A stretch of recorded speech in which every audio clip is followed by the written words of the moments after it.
Assalamualaikum warahmatullahi wabarakatuh. Selamat pagi dan salam sejahtera bagi kita semua. Terima kasih atas bantuan dan kesempatan kesehatan yang diberikan Tuhan kepada kami, sehingga kami dapat menyampaikan materi ini. Pada kesempatan ini, kami akan menyampaikan materi presentasi berjudul korupsi. Sebelumnya, saya juga ingin mengucapkan terima kasih kepada Bapak Adwina sebagai dosen pengampu mata kuliah masalah-masalah sosial.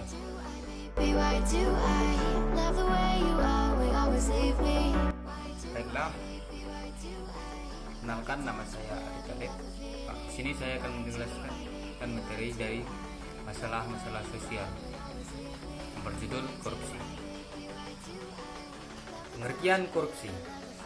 Kata korupsi dari bahasa Latin corruptio atau corruptus, yang berasal dari bahasa Latin yang lebih tua, corrumpere. Istilah korupsi dalam bahasa Inggris corruption dan corrupt, dalam bahasa Prancis corruption, dan dalam bahasa Belanda corruptie.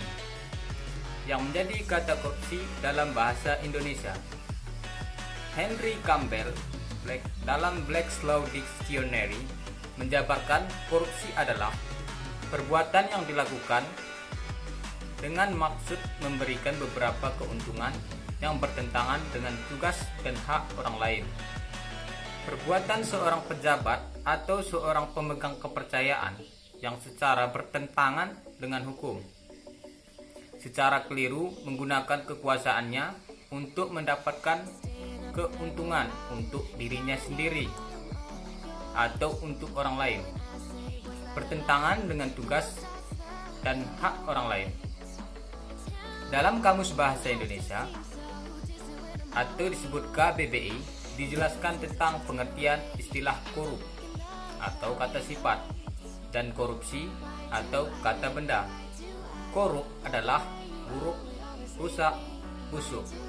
Arti lain korup adalah suka memakai barang atau uang yang dipercayakan kepadanya, dapat disogok, memakai kekuasaannya untuk kepentingan pribadi.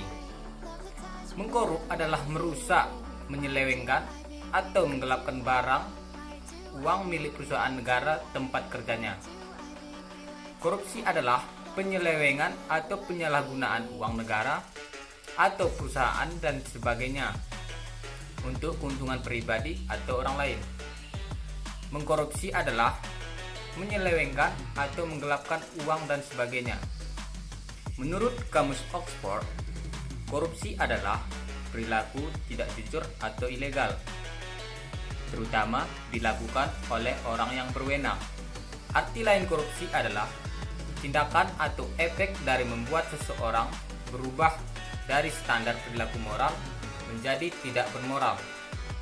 Berdasarkan Undang-Undang Nomor 31 Tahun 1999, korupsi adalah tindakan setiap orang yang secara melawan hukum melakukan perbuatan memperkaya diri sendiri atau orang lain atau suatu korporasi yang dapat merugikan keuangan negara atau perekonomian negara.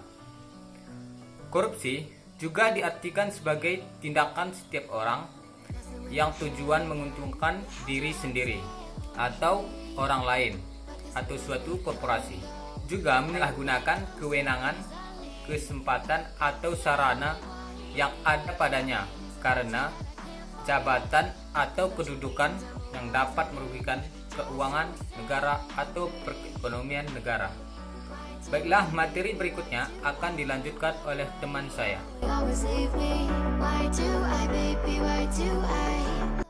Assalamualaikum warahmatullahi wabarakatuh. Perkenalkan, nama saya Rapiadi. Baiklah, di sini saya akan menjelaskan 4 bentuk-bentuk korupsi. Yang pertama tentang pemberian suap. Pemberian suap ini bisa dalam bentuk sebuah uang, barang, fasilitas, dan janji untuk melakukan sesuatu perbuatan yang akan berakibat membawa untung terhadap diri sendiri atau pihak lain yang berhubungan dengan jabatan yang dipegangnya pada saat itu. Yang kedua tentang penggelapan. Penggelapan ini perbuatan mengambil tanpa hak oleh seseorang yang telah diberi kewenangan untuk mengawasi dan bertanggung jawab dengan penuh terhadap barang milik negara oleh penjabat publik atau swasta. Yang ketiga, pemalsuan. Pemalsuan ini adalah suatu tindakan atau perilaku untuk mengelabui orang lain dalam organisasi dengan maksudnya untuk kepentingan diri sendiri ataupun orang lain. Yang keempat, pemerasan. Pemerasan ini memaksa seseorang untuk membayar atau memberikan sejumlah uang atau barang sebagai ganti dari seseorang pejabat publik untuk berbuat atau tidak berbuat sesuatu. Perbuatan ini dapat diikuti dengan ancaman fisik dan kekerasan. Sekian dari saya. Wassalamualaikum warahmatullahi wabarakatuh.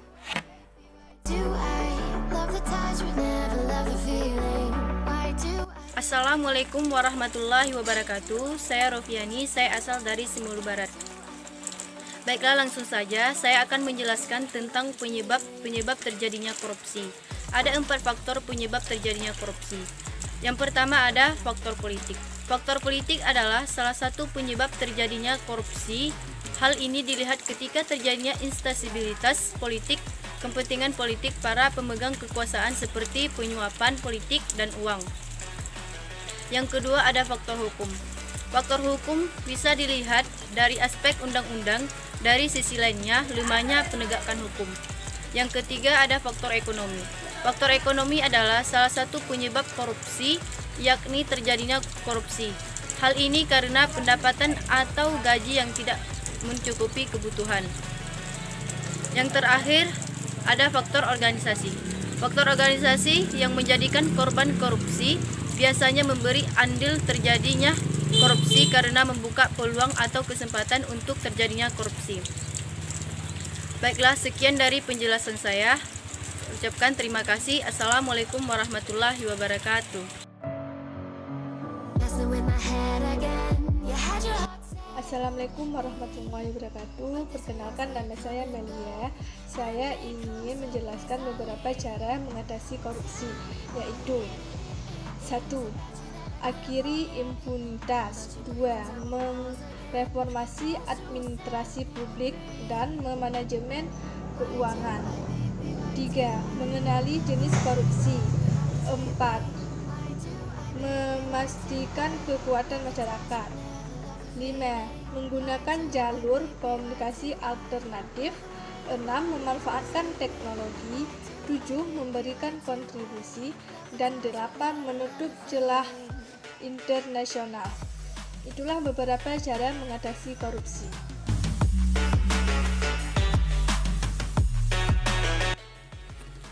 Assalamualaikum warahmatullahi wabarakatuh. Saya Rosni Rainang. Di sini saya akan membahas mengenai dampak korupsi dan saran penanggulangan korupsi. Dampak korupsi yang pertama yaitu dampak korupsi terhadap aspek ekonomi, yang kedua terhadap aspek sosial dan kemiskinan, yang ketiga terhadap aspek politik dan demokrasi, dan yang keempat terhadap aspek penegakan hukum. Dampak korupsi terhadap aspek perekonomian. Tindakan korupsi akan menghambat jalannya kegiatan perekonomian di suatu negara, karena para pelaku ekonomi akan merasa dirugikan dan enggan melakukan kegiatan ekonomi, sehingga akan berdampak pada perkembangan ekonomi suatu negara dan menimbulkan banyak permasalahan di sektor perekonomian. Di antaranya yaitu yang pertama penurunan produktivitas dan lambatnya pertumbuhan ekonomi, yang kedua rendahnya kualitas barang dan jasa produksi bagi publik, yang ketiga, menurunnya tingkat pendapatan suatu negara. Menurunnya kepercayaan dari para investor, keterbelakangan keperekonomian negara. Yang kedua, terhadap aspek sosial dan kemiskinan, di antaranya yaitu tingginya tingkat pengangguran. Yang kedua, terbatasnya akses bagi masyarakat miskin, meluasnya para pelaku koruptor akan berimbas terhadap sulitnya mengakses informasi bagi masyarakat miskin dalam masalah pekerjaan, karena anggaran yang diberikan untuk periklanan telah diselewengkan oleh para koruptor, sehingga pada akhirnya masyarakat miskin sulit mendapatkan pekerjaan, bahkan tidak memiliki pekerjaan.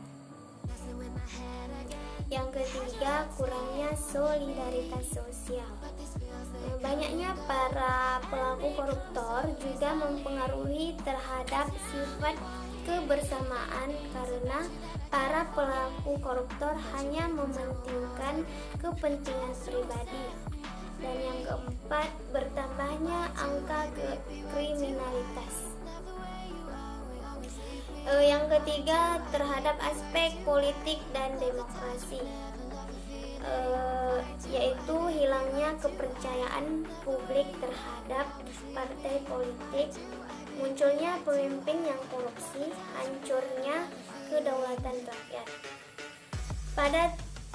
Pada aspek penegakan hukum, yang pertama, ketidakpercayaan publik terhadap lembaga hukum. Saran penanggulangan korupsi, yang pertama, larangan menerima suap dan hadiah. Yang kedua, perhitungan kekayaan. Yang ketiga, teladan pemimpin. Dan yang kelima, hukuman setimpal bagi yang melakukan korupsi, serta pengawasan masyarakat. Sehingga dengan adanya saran penanggulangan korupsi ini, maka korupsi tidak akan terjadi. Sekian dari penjelasan saya. Kurang dan lebihnya saya mohon maaf. Wassalamualaikum warahmatullahi wabarakatuh. Mungkin hanya itu yang bisa kami sampaikan. Saya berharap presentasi yang kami berikan dapat bermanfaat bagi audiens. Jika ada kekurangan dan kesalahan, saya minta maaf, karena kesempurnaan hanya milik Tuhan. Baiklah, saya akan membuka sesi tanya jawab setelah ini. Terima kasih.